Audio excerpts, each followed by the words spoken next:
علیشان حضرت سیدنا ابو ہریرہ رضی اللہ تعالیٰ عنہ روایت کرتے ہیں، اور یہ روایت ہے جی صحیح مسلم شریف کتاب البر والصلہ میں 6592 نمبر پر۔ آقا جی نے ارشاد فرمایا وما تواضع احد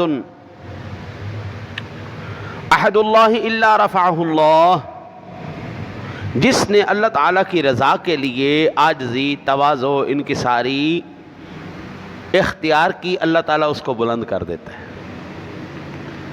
جتنا نیچے جھکتا چلا جائے گا اللہ اتنا پھل لگاتا چلا جائے گا۔ تربوز زمین کے ساتھ لگ جاتا ہے، اللہ اس کو کتنا بڑا پھل لگاتا ہے۔ سفیدہ اکڑ اکڑ اکڑ کے کدھر پہنچ جاتا ہے، اللہ اس کو کیا لگاتا ہے۔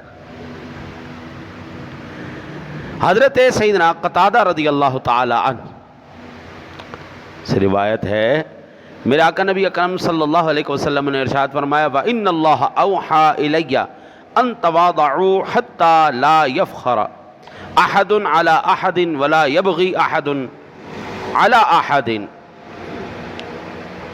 اللہ آپ کی خیر کرے، یہ صحیح مسلم شریف کے اندر روایت موجود ہے،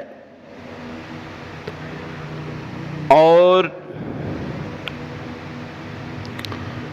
7210 نمبر پر یہ روایت موجود۔ ارشاد فرمایا یقیناً اللہ تعالیٰ نے میری طرف وحی فرمائی کہ تم لوگ عاجزی کرو، یہاں تک کہ تم میں سے کوئی کسی کے سامنے فخر نہ کرے اور نہ کوئی کسی پر ظلم کرے۔